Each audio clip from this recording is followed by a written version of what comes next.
Assalamualaikum warahmatullahi wabarakatuh. Ingkang kula hormati Ibu Panca Ditya Subekti MPD lan kanca-kanca ingkang kula tresnani. Kula sekonco saking kelompok sekawan badhe ngandharaken hasil diskusi yaiku bab parikan, cangkriman, purwakanthi lan wangsalan. Ingkang anggotanipun setunggal Ari Lutfiana Dewi, kalih Jari Fitriola, 3 Novandi Ilham Dirgantoro. Bab setunggal yaiku parikan. Menurut Karsono, parikan merupakan pantun Jawa yang terdiri atas sampiran dan isi, bentuknya berbaris-baris dan berderet-deret sehingga membentuk bait. Parikan sebagai puisi kontekstual maksudnya yaitu keterkaitan parikan dengan situasi dan kondisi sosial masyarakat Jawa, yakni masyarakat yang menggunakan parikan sebagai bagian dari kebudayaan. Parikan iku memiliki dua macam. Parikan pertama yaitu parikan dengan jumlah suku sama pada setiap penggalannya. Contohnya, wajik kletik gula Jawa luwih becik sing prasaja. Wajik kletik gula Jawa lebih baik bersahaja. Parikan kedua yaitu parikan dengan jumlah suku sama secara berselang. Contohnya, kembang aren sumebar tepening kalen dahwen, yen kowe kepengin kajen bungoniro di tepian parit, jangan cerewet jika ingin dihormati. Bab kedua yaitu mengenai cangkriman. Cangkriman itu merupakan kalimat atau kata-kata yang di dalamnya terkandung arti tertentu, sehingga dalam permainannya kita harus mencari arti dan menebaknya. Pengertian dari bahasa Jawanya itu sendiri yaitu unen-unen kang kudu dibatang utawa dibedhek. Maksudnya yaitu teka-teki yang harus dipecahkan atau ditebak. Cangkriman memiliki 4 macam. Yang pertama, cangkriman wancahan. Nah, cangkriman wancahan itu merupakan cangkriman yang tersusun dari kata-kata yang diwancah atau disingkat. Dalam bahasa Indonesianya, cangkriman wancahan bisa dikatakan seperti akronim. Contohnya, Burnas Kopen, itu singkatan dari bubur panas kokopen. Cangkriman yang kedua yaitu cangkriman perpindahan. Cangkriman perpindahan atau irip-iripan adalah cangkriman yang berwujud kalimat yang mirip dengan keadaan. Contohnya, sego sekepel dirubung tinggi, artinya salak. Cangkriman yang ketiga yaitu cangkriman belenderan. Cangkriman belenderan merupakan jenis cangkriman yang mengandung plesetan. Cangkriman ini merupakan sebuah pernyataan yang bisa membuat bingung apabila salah membacanya. Contoh, anak ono gajah numpak becak ketok apane, wangsulane ketok goroe. Macam cangkringan yang keempat yaitu cangkriman kang sinawung ing tembung, yaitu maknanya cangkriman awujud tembang. Biasanya cangkriman ini menggunakan carone tembang mocopat sebagai bentuk tebakannya.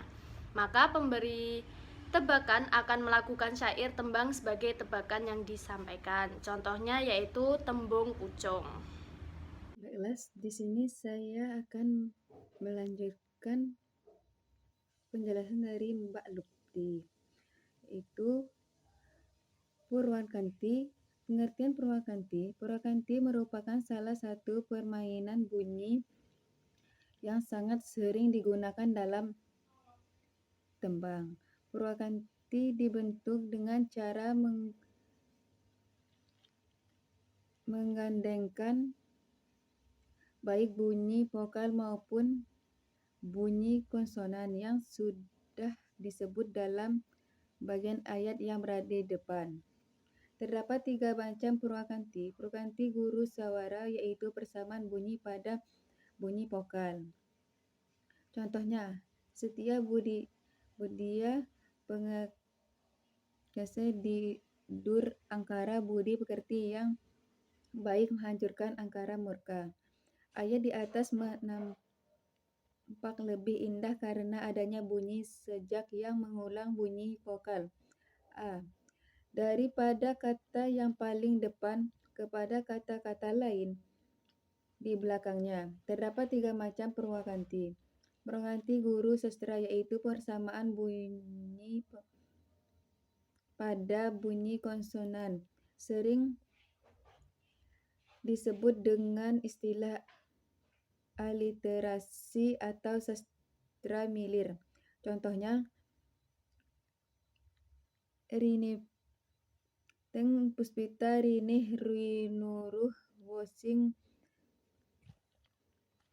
Rawiyah digubah dalam bentuk tambang dalam usaha untuk mencari inti cerita.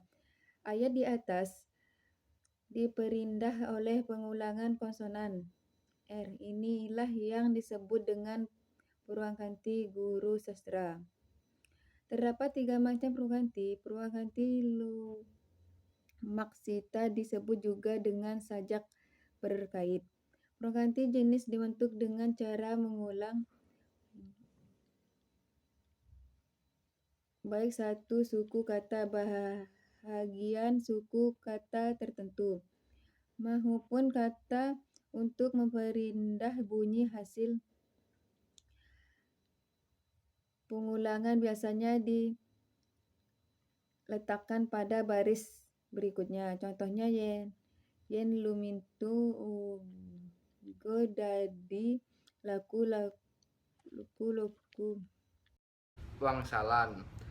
Wangsalan yaitu, menurut Barbien tahun 1995, wangsalan merupakan ungkapan bahasa yang mengandung teka-teki. Ungkapan bahasa ini sering digunakan dalam percakapan sehari-hari yang bernuansa jenaka atau guyonan, sindiran, dan canda. Wangsalan merupakan bentuk perkembangan dari teka-teki yang biasa disebut dengan istilah cangkriman. Perbedaannya, wangsalan berbentuk kalimat yang mengandung kata-kata yang harus ditebak maksudnya atau bedean.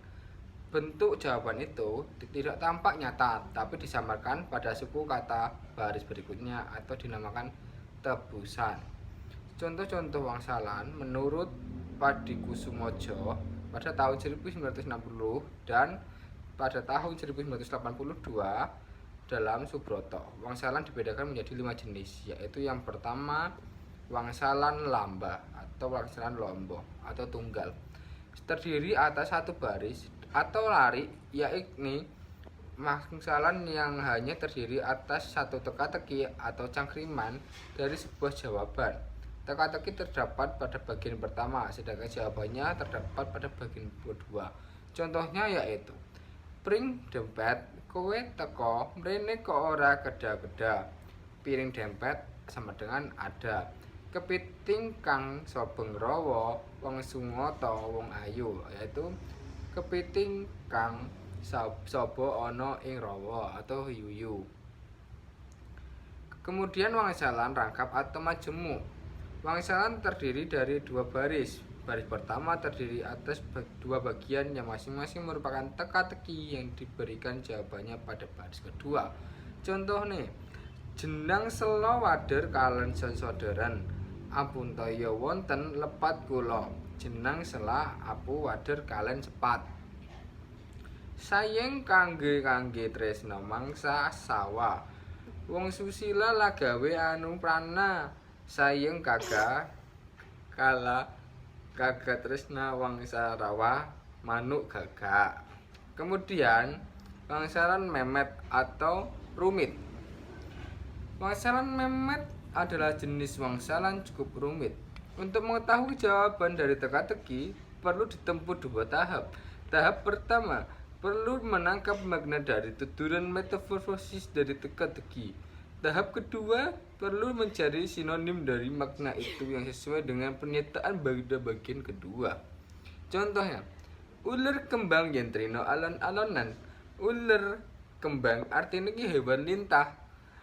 Keterangan arti dari suku kata li dalam kata lintah dihubungkan menjadi kata tali-tali, dianggap menjadi arti alon-alonan. Alon-alonan diartikan sebagai sinatehi.